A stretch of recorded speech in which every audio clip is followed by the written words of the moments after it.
So I've talked about this before, but balance training is an ongoing controversial subject and topic, and there is no definition.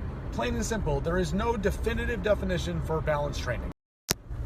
How well can you even define the word balance or balanced outside of dog training? It's really difficult because balance is subjective. A balanced diet for me is an unbalanced diet for you. The way I would balance out my time, between the 3 of my dogs is very different than the way you would do it with the 2 of yours, or the 4 of yours, or even the 3 of yours, right? Balance is very subjective. It's completely opinionated and biased. However, if you refer to yourself as a balanced dog trainer, not only should you be using and applying all 4 quadrants of operant conditioning in your dog training, positive and negative punishment, positive and negative reinforcement, right? But you should know what they are. You should know what they even mean. You should be able to give examples of something from each quadrant. You should be able to do these things if you then refer to yourself as a balanced dog trainer, because a balanced trainer actually does these things and uses these tools and methods and applications, and they obviously understand how to explain it, and they know what it is. They can give definitions and examples. Otherwise, they couldn't call themselves balanced. So my version of balanced dog training is not going to meet your standards or opinion or version, and yours isn't going to meet mine. That's just the way of the world. We all do it differently. We all have a different balance. But I absolutely use all 4 quadrants. However, a lot of people think balanced dog trainers just correct the hell out of dogs all the time. That's not balance, right? That's very unbalanced. That's just mostly compulsion. When someone doesn't reward a dog, when they don't believe in rewarding a dog, which I think is insane to me, like dogs are not trained like this anymore, you can't call yourself balanced if you never reinforce behaviors. And do not fucking tell me that praise is an adequate reward for a dog, because no dog is going to work harder for you to tell them that they're a good boy, not even knowing what the hell that means or what a boy is, and they're going to work harder for that than they will work for a ball or a tug or a piece of food. Show me that dog. Show me the dog that chooses praise in a language they don't even speak or understand over a real, legitimate, tangible reward. Show me, because it doesn't exist. If you don't pay your dogs for the work you make them do, don't you dare call yourself balanced, because that's very unbalanced. It's also really just flat out fucked up. You should reward them for what they're doing. Otherwise, why would they even be motivated to keep doing it? So when you just correct everything they do wrong and you're not rewarding, that's not balanced. That's very unbalanced. That's just compulsion-based dog training. And now the dog does the right thing by not doing the wrong thing. They don't jump on you because they're scared to get hurt. You didn't teach them to not jump out of respect. You didn't teach them any of these things. You didn't teach them, like, don't walk out the front door because I trained you this way and this is our relationship and you know that you need my permission to leave. You just taught them if you walk out, I hurt you. If you are never rewarding your dogs, you are teaching them in a very different way. If you are never rewarding the dog for what they do right, then the only reason they're not doing something wrong is to avoid a correction. That's not the way you want to be. That's not the way you want to raise a dog or train a dog, right? Because you wouldn't do that with a kid. Is that the way you want to be? I mean, plenty of people do, but is that the way you would want to be as a parent? That you'll just correct them and punish them when they do something wrong, but when your daughter wins some crazy, like honor roll award at school, or your son does whatever the hell he does, you're just gonna look past it and pretend like that's expected and they should just do that anyway, and you don't do anything about it? That's not balanced. So yeah, the way I train, I reward the hell out of my dogs, but I'm fair, and I also correct them, but I only correct them when it's fair. And because of my style of training and my approach, I barely need to correct my dogs, or even the dogs that I work with. Because the way that I train, I don't need to correct them like crazy. I don't need to teach dogs to be afraid to be themselves, or be afraid to do this, or be afraid to do that. That's not why their behaviors improve. It's never because I've corrected them into submission.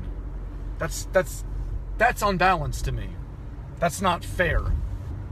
And you can't call yourself a balanced dog trainer when that's your approach to dog training. A lot of dogs from other dog trainers that that's the way they were trained. So the dog is super obedient. They are well behaved, but it's because they've been broken down and they don't have the confidence to do any of these things. 2 of the 4 board and trains I have right now had the confidence corrected out of them. These are dogs that would be super obedient. You tell them what to do and they do exactly what you said because they don't want to get corrected. So if you believe that that's a great way to train a dog and that's an appropriate approach, then you also believe that it's perfectly fine that the only reason your son does his homework every day after school is because you will hit him if he doesn't. My dogs and my clients' dogs are highly motivated. They want to do this. They love to do this. The dogs that don't in the beginning, the dogs that barely even work for food, the dogs that don't even care, they work like crazy for later because they're super motivated to. And if they need to be corrected, they get corrected fairly. I don't give dogs hard corrections. You can ask any client I have, ever. I don't do that. I tell them all the time, I never ever want you to give your dog a 10 out of 10. I don't want to either. Unless they like bite a baby's face off or something. You shouldn't have to do that. You shouldn't have to just correct every single thing out of your dog because you're correcting the dog out of the dog too, right? To me, if you have balance, you have harmony. You don't have harmony when all you do is reward a dog and there's no consequences.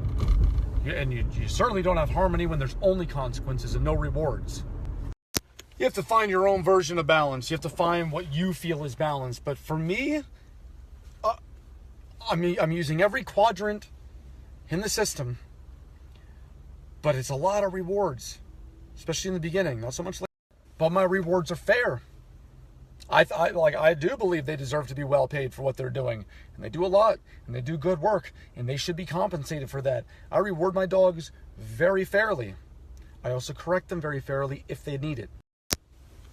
And in my opinion, corrections shouldn't be painful. Corrections shouldn't be this horrible, terrible thing. So to me, if you're hurting your dog when you correct them, it's not a correction at all. My corrections don't inflict pain.